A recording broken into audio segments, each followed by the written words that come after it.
Hey everyone, and welcome to Almost Cancelled. I am Peter, that is Connor, and we are going to talk about The Expanse, Season 4, Episode 9. It's called Saeculum. So, full spoilers for the episode, as always. And I was curious about the title, actually, because I wasn't familiar with the word, so I did Google it to find out what it meant. This is the quick definition that Google spat out maybe from Wikipedia. A saeculum is the length of time roughly equal to the potential lifetime of a person, or equivalently, the complete renewal of a human population. The term is first used by the Etruscans. Or the Etruscans, I can say that properly. Anyway, but the point being, I can see actually why that applies, now that I know what it means. Yeah, I'm actually familiar with this term. The idea is it's long enough that there's no one alive who remembers an event, is the context that it's usually used in. It's interesting. Obviously, full spoilers for the episode. This was a big episode in terms of things happening. Yeah. Honestly, having gotten to the end of this episode, it kind of feels like 9 and 10 are kind of a two-parter. I mean, obviously the whole thing's been very serialized anyway, but the cliffhanger in this especially felt like, or even the cliffhanger, it's more that everything in this episode feels like part of a finale. Okay, I would say it's a two-part unless, because I think there's a very real chance we don't see any of these characters again at all next episode. Any of them? Well, given that, we spend the entirety of this with just this group of characters. True. We don't see any Mars, we don't see any Belters, we don't see any... So for the record, we're just on the planet, we're on New Terra, we see the ships in orbit in New Terra, but that's it. Right? We're in the same aspect ratio the whole time. Yeah. I think it would be a really ballsy move to just go, that's it for the season, and then do everyone else for the last episode. Here's the only thing I'll say about that. If that, I'm not going to be mad necessarily if that's true, because it is ballsy. I will say this: if they chose to do this one as the 9th episode instead of having this as the 10th and do all the other stuff first, then it makes me wonder what happens at the end of the 10th. That they feel that that's better suited to be the season finale closer. That's a fair point. I can't argue with that. So if it is that, then the ending of whatever one of the other plots is that has a big moment at the end better be good to match this ending. Yeah. It's because I wasn't even at the end of this episode yet. I was maybe like 2/3 through when I realised we're not cutting away. We haven't done it at all. Oh, sure, yeah. And I was like, there's only one left. I wonder, is it possible? It could just be that they had more plot to deal with this storyline. So, because other plots have skipped episodes, whereas every episode's had this planet, every episode's had this team. Has, yeah. But I mean, the finale could be the changer. But yeah, so big things. Miller shows up, and more importantly, real Miller kind of shows up. I mean, sure, he's not his physical body, of course. He's still using the tech or the membrane of whatever the protomolecule builders built. I mean, they were calling them builders in this episode, or the makers. Yeah, that's good enough. The makers, for lack of a better term right now. Was it makers? I thought it was builders. Makers or builders? Yeah, same difference. Basically means the same thing. Yeah. But what's interesting is that the Miller that we had been seeing up until, which we even speculated that it wasn't really Miller. It was, it was this system. I don't think it was even like speculation. I think it outright kind of said that at one point that it was using it as a way to ease Holden's mind into it. Yeah.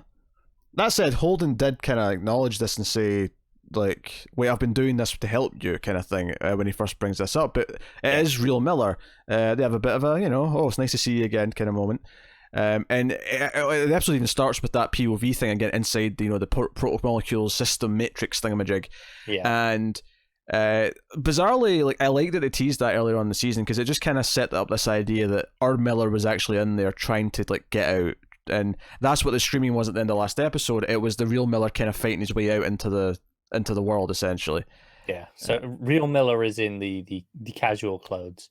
Yes. And the unreal one is the one in the hat, and it's the investigator, right? Yes. So he's like, okay, we got something to do. I found something, a place where they can't go, and he explains a couple of different things to Holden actually that are very interesting. One, there was a war between the builders of the protomolecule and the rings and this technology, and some other race which may have been even worse, or more powerful maybe, but I think worse was the word he used. And they left a bomb on this planet to take out all the protomolecule builders, like, tech. Like, it would just be weight. think of it as a specific type of EMP, I guess. Maybe you kind of think of it. Oh, that works. Yeah. So that's interesting. Okay, so now we just don't have one ancient race. We have a second one. And more importantly, the second one might not be dead. In fact, there's one particular line in this episode that kind of teases the idea we may have to worry about this other ancient race showing up. Because later on, when Miller's going through his plan, and we'll talk about where they go and whatever, but he says that we're going to destroy all this, and Holden kind of says, "Wait a minute. So this other race killed the builders of everything, and we're using these rings, right? We're using the tech of the race that they killed. That might raise a flag. That might make someone notice. If they're still around, they might come after them, or they might come and check out what's happening." They might, exactly. And it reframes the whole, everything that's gone on this planet. We were like, yeah, why have they changed this planet to be like this? Why are there all these structures that link up? And okay, now it's less just about the colonization, whatever they were doing before. Now it's a military strategy perspective that we have to look at it from. Yeah, or at the very least, we have to acknowledge the reason why it's the way it is because they were defeated. It's because they had to abandon it, or they were killed, or Yeah. It's in the state that it's in because they are gone. But the fact that it can, that it once it was turned on, it built up. It had this circuit, and okay, it can deactivate the engines and such. These are defense mechanisms. Yeah. It's a outpost essentially. It's a planet base. Yeah, this has set up huge things for next season, or even maybe next season could be seasons away. But it's setting up some big ideas for possible future stuff. So that was really exciting. But yeah, he takes them through some door openings in the structure. And when I say door openings, it's bits of metal kind of sliding at kind of different parts. And they get to a hole, and he's like, "All right, on you go." It's this hole. Holden has to jump in. It's this kind of purple light.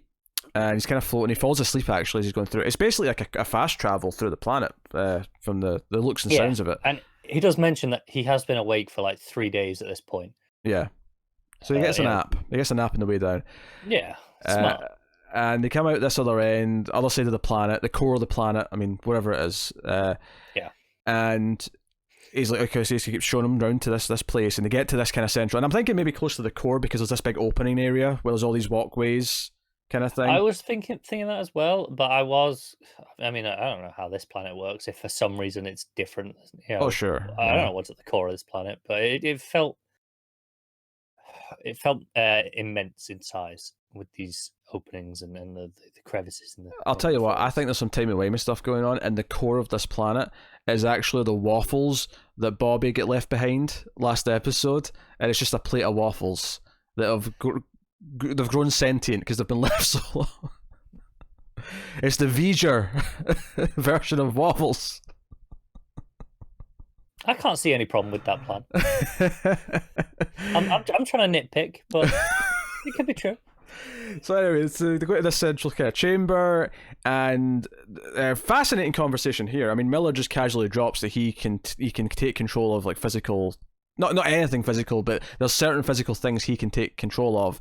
And he's like, oh, wait, you're just telling me this? And I was like, well, how do you think I've been flipping switches? It's a fair point. Yeah. So, well, I always assume he meant it in an internal sense, inside of a computer, he's a part inside the system, so he's flipping switches from within. But what he means is he's literally flipping switches. Yeah. And there's this kind of presumably this quote unquote bomb that's sort of floating there, this sort of rift, if you will. Yeah, it looks strange. And Miller's like, okay, so I'm going to take control of something, and you're going to lead me to it when I'm in control. But you have to wait until I've connected to everything on the planet, and it'll kill all the tech on the planet. And presumably that'll free up the ships in orbit, and presumably it'll do all these other things. I see no reason why not. And if he'll finally get to die. Which Holden seems sad about, but Miller's like, hey, this isn't really living. Ever since Venus and Eros, I've not really been alive, essentially. So interesting stuff. He tells Miller about the protomolecule that's hanging about on the ship. Cool to remember that. I mean, not that I thought they were going to forget, but it was not been mentioned or even pointed out in a long time at this point. It's just kind of been there. I don't even really mention it this season, have they? No. That was last season, right? So Yeah. Now, super interesting. All this conversation about this, and Holden gives him kind of a sweet moment where he kind of tells him what Rain's actually like, because that was a question he'd asked him before. And so it was kind of a sweet moment, and this could be the true ending of Miller. This might be the last time we ever. It feels like it is. It does, yeah. I mean, other times it felt like it as well, though, admittedly. But this feels fairly definitive. I don't know. I think when the whole Eros thing happened, it kind of felt like, I don't know, he's in there. Like, I didn't feel like he was going. Whereas this feels like a proper goodbye. It does, yeah. Yeah. So, not that I'm saying I don't think we'll necessarily hear from him at least one more time. Like, this process might not be done, kind of thing. It might not, or it could be. If this was the last time we saw him, this really does work. Yeah. Of course, some of the tension that comes from this episode is the sort of chase to Holden and Miller, because Okoye knows where to go. Murtry kind of demands that she tell him when he kind of senses she's lying. There's a little bit of stuff at the start as well. Amos and Chandra, she tries to say, hey, like, you and Murtry are actually a lot alike and all that. And he's like, no, I don't trust him. I don't care how good he is to you. I don't trust him. And you shouldn't trust him either. His big thing is, that separates them is he won't lie to her. Yeah. So we don't actually see Murtry and Chandra leave to chase where Holden went. We don't find out until Amos runs into Okoye, and Okoye is like, hey, no, I had to tell them, and this is where Holden went. And he's like, so he calls Alex can't get a lock on him, presumably because they're in some secret chamber, underground, whatever. And he's like, okay, I'm going after him. And Okoye insists she goes with. Although actually, at first she has to show him where the hole is, but then once they're there, she's insisting that she goes with, because Amos is going after. And it's not until this roughly part of the episode where we actually see Murtry and Chandra arrive in the other end. So they've already went through the hole. Like, that's all happened off camera. Yeah. And you feel this sense of chase because you feel the sense that Murtry is building up, and this ties into what's going on in orbit as well, because they try and attack the Rassi up top as well. We'll get to that later, but it feels like he's making his power move, essentially. It is, and this here is Murtry making those tactical decisions, because Amos leaves a message for Chandra saying, hey, look, I'm coming for your boss. Don't be there. Mm-hmm. And he's like, well, I'm not going to carry on chasing Holden knowing there's someone coming at my back. I'm going to make a stand here where we can actually plan something. And I love this. See, when Amos arrives, I love this scene. I love how this plays out. It's so true to his character. Even though it's presented with a tough obstacle, it's, Chandra tries to talk him out of, like, hey, like, we can get a big payday for this, basically claiming this planet. Because Murtry, I mean, it's pretty clear, I think, in this episode that he really just wants all the Belters to die. Like, maybe not directly, but he will, he wants their ship to fall. He doesn't want them to get helped. He wants them to basically lose all everything they've claimed and take over. And Chandra's like, hey, we can get a payday. We can move from this life. And he's like, that's the lie he told you. I would never lie to you. And then he says, and she's like, I know. And he says, I'm going after Holden. And if I need to go through you, I'm going through you. And the beautiful thing of this, like, I'll say it now, this might be my new favourite someone shot first moment, because Amos just shoots her in the head. This is his love interest, and he shoots her in the head because she's like, no, I'm going to stop you. And he's like, because it's the moment he realises she's going to try and stop him. It's like, no, okay, you're now, sorry then, you're an obstacle at my loyalty, to my crew, to my captain. And this is how he plays. And he was honest. He said, if you try and stop me, I'm going to go through you. And he does. And there's no hesitation either. No, he does it. It's just so quick. And of course, the series does it. Murtry, and I'm fully convinced that Murtry accepted that she might go down in this, that she might be a casualty. He didn't care. Yeah, I think he was willing to think that it might work. That maybe she can kind of make him stand down and he can get the jump on him. I don't think he's that hurt, though. That as far as he's concerned, this was the clear plan B, is that he would take her down, and that'd give him the opening to shoot Amos, which he does. And Amos gets shot in the side and also gets a couple of his fingers shot off, which looked pretty brutal. It did, didn't it? And I love that Amos just turns around, just starts firing back to Murtry. No hesitation again, even though pretty painful looking injury. Yeah, so it makes me wonder, actually, like, next season, like, does Amos get, like, bionic fingers or something like that? Like, yeah, maybe. I'm curious to see what they do with this. Does he just have a couple of missing fingers, or does he get, like, bionic things? Which is better for shooting, because they can cover up his fingers with, some gloves, or, or even just, like, a two-finger thing that, it's meant to be robot fingers, but it's just a coating over his, hand. Yeah. So, but maybe it'll be worth it to just have him like as it is. Not quite makeup. It's more of a prop, I guess. Well, that's it's more. It's a wardrobe. It's a weird mix of wardrobe and prop because they have to kind of collab. But they do, yeah. But anyway, so yes, so okay, gets to Holden. Amos says run off. She gets to Holden and Miller. And says, hey, Murtry's on his way. He shot Amos. Like, I don't know if he's okay. I had to run off. He told me to go. And Holden goes out to face Murtry, and they have this essentially a Western standoff out in this walkway that leads to the chamber in the middle. Yeah, and the big massive chasm underneath them. Yeah, Murtry gives a whole speech about how civilization always has this rough period where people like him have to set it up because there's always lives to pay for it. It's not you're the sort of person who should show up once there's been a post office bill. It was the example he used. I get the sense that he believes this as well. Yeah. As much as he is a selfish prick and wants the money, I kind of feel like this is again, he's bought into his own delusion here. And this is the thing. It's like, yes, technically this is what happened, in the past, but the point is we don't actually have to do it that way. Like, that was the least efficient and least humane way of going about anything. That we can do it better. We can choose to be better now. There's no reason to do it that way now. And they have a standoff, and Holden gets shot in the neck, at the side of his neck, but he puts Murtry down, and he chooses not to kill him. He wants him to stand trial for what he's done. Yeah. And looks pretty painful though. It does. For both of them. Yeah. But of course, as this is happening, everything's lighting up because Miller bought, which I guess we'll jump over to that. Miller inhabits this weird triangle robot thing. I mean, you've skipped over probably one of my favorite moments of the episode. Oh, sure, go on. Is when he starts talking, and she hears him, and you're like, oh, sure, yeah. Okay. And again, okay, we knew that he was interacting with physical objects, but like earlier in the episode, when she's with Holden going into the hole. And he's like, no, I got to go alone. I can't hear him if there's anyone else around. Oh, that reminds me, actually. They confirmed that Miller was there when Holden turned around, and we weren't sure if he was pretending or not. It doesn't necessarily confirm that Holden was able to talk to him then, but Miller, as an entity, was standing there watching, because we get that POV shot in one of the montages as it's going through all the points of the season. Yeah, that's true. You're right. So that was interesting. But he's like, okay, if Holden's not here, you're going to have to help me. You have to direct me to the light circle thing. Go on. Direct me to it. And she's like, what the hell's going on? You're meant to be a ghost. I'm not supposed to hear you. So she tries to help. And he does actually briefly mention, because I essentially watched the episode twice, he does actually briefly mention that there's some locals who might try to stop him from doing what he's doing, because the tech here doesn't want him to destroy everything. And there's actually quite almost a jump scare where this, like, also triangly metal pieces of it's like a big arm, but it's made of like triangly metal pieces, like comes in and like grabs them, and it's like quite violent. And then all the little flying things come in that we saw way back on the season.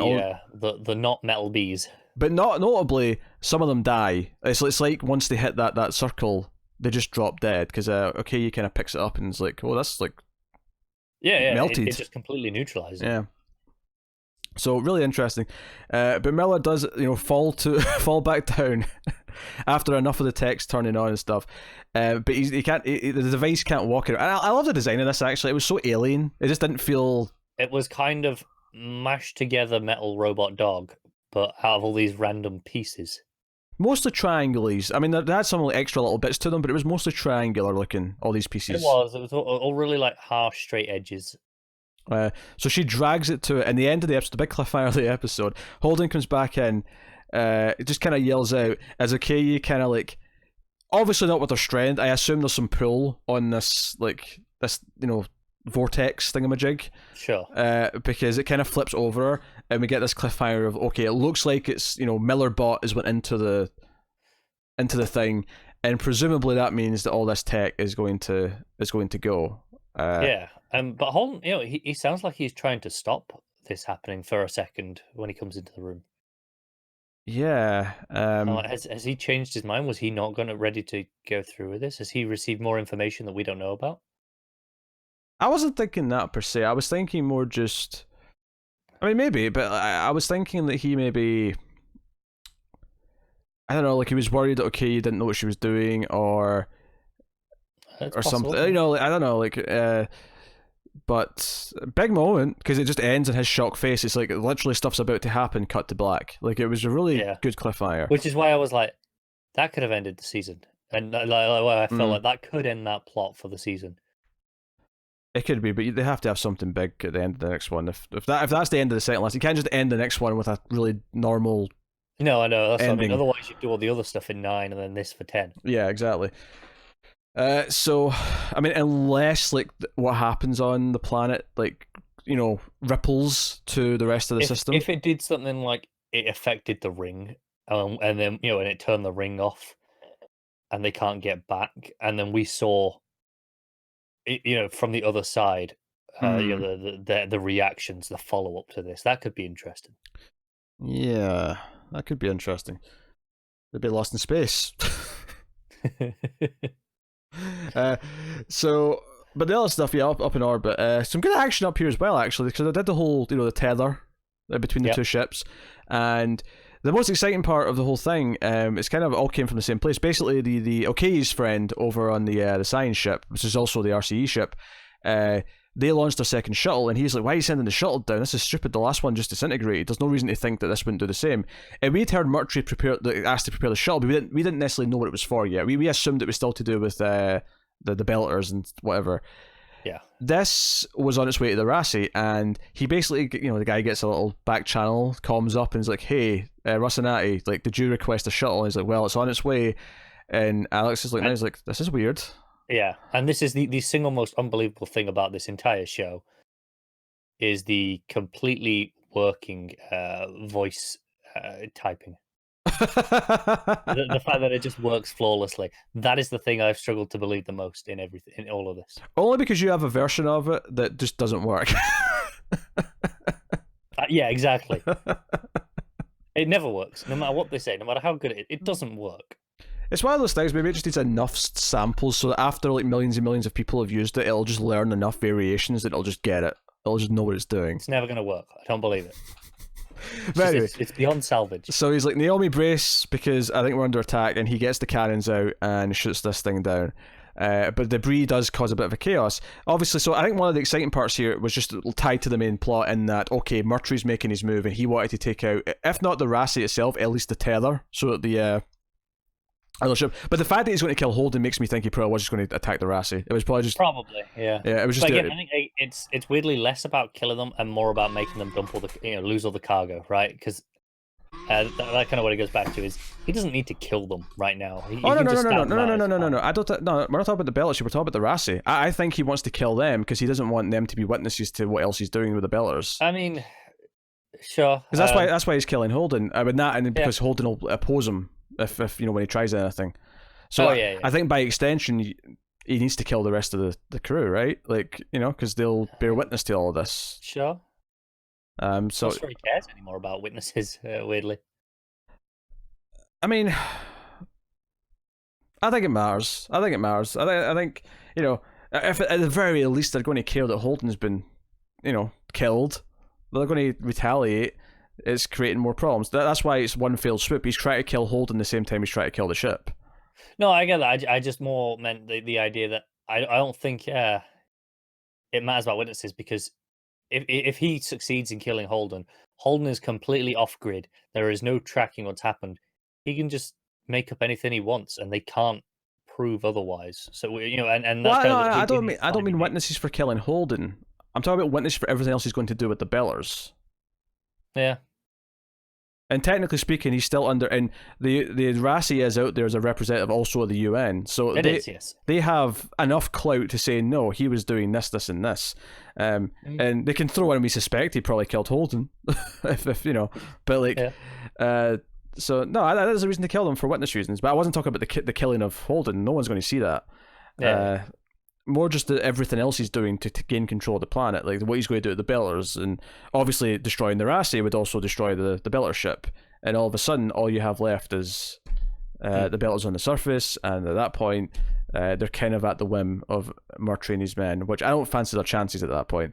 No, not really. So, but the other exciting part here just on its own was that Lucia gets kicked out into space, so we get a fun little action sequence where Naomi has to sort of grapple out, and so Lucia's spinning and Naomi's diving. Not much to say here. It's just a really fun sequence. It looked good. It was fun to watch. Did, yeah. It's good stuff. So that was that. They also used one of their cannons to get a thrust out of things, so because they keep having to thrust every so often, and they've only got so much battery power. There's a possibility that they're going to run out, and they'll have to dump some of the ore and stuff from the other ships to make the weight less, or just evacuate the ship. I think that just dump the ship, get the people over here, and probably the big plot point in there is that Lucia actually says it's probably time to do that. She actually is done trying to save the stuff, and Alex actually comes up with one sort of last Hail Mary, so that's what they're trying at the end of the episode. But, and it's kind of a no lose scenario, because if it doesn't work, no harm done. We'll just get the people over here anyway. But Lucia is finally accepting that, okay, we may just have to evacuate the ship because there's nothing else we can do. Yeah. So all that stuff was good, and it complemented the main plot because it fed into what Mercury was doing and his moves. I liked that the main theme, or at least a few notes of the main theme, kind of was trickled in. It was just as Holden says that he's not going to kill him, he's going to take him in when he's he's down. Yeah. There was a couple of the main theme sort of, I want to say cello was coming in the back. It was nice.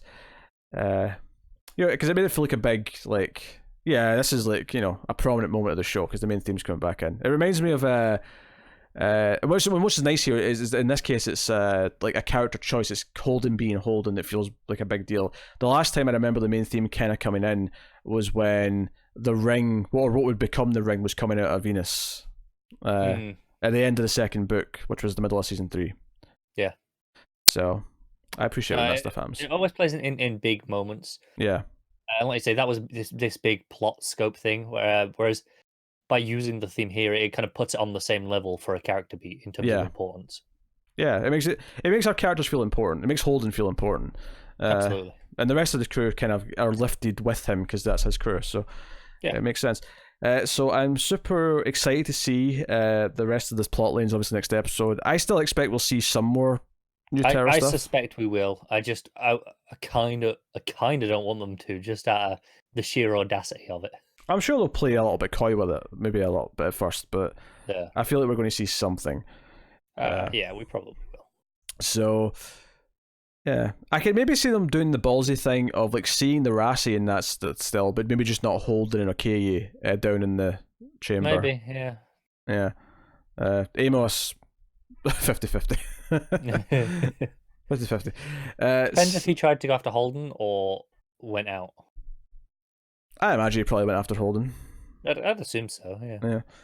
Probably once he heard shots coming when Mercury and Holden were firing at each other. Unless he was bleeding out worse than we thought. Oh yeah, sure. That's entirely possible.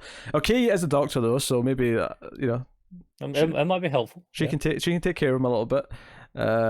She's got a little pouch, a little medical pouch on her. I don't know how much is in that, but presumably some bandages and disinfectant at the very least.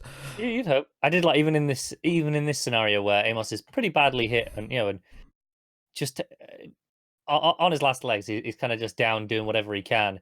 Mercury's like, nah, it was still easier just to go around than to try and actually take him out. Yeah, no, that was a nice touch. I love this episode. This is probably the best episode of the season. It's hard to not be in love with everything. I think spending so much time building the Mercury power dynamic up with our main crew really benefited this payoff of him coming for Holden and that finally happening, and the sort of the moral standoff as well as the actual literal standoff all felt like a proper culmination to that, and it felt kind of fitting. So I was into it. So we got one more episode left. We got the finale. We'll get to that in a couple of days, so look forward to it. Let us know what you thought of episode 9 in the comments below. Like and subscribe, all that stuff. Get us on the Twitters at mailed_fuzz for channel updates. If you want to support the show and the channel and everything we do here, head over to patreon.com/mailfuzztv, and you can support us for as little as $1 per month and get some bonuses for your troubles. So go and have a look. But otherwise, that is us. So thank you once again for watching or listening. We always appreciate it. Keep watching TV, guys. Have you got any vanilla?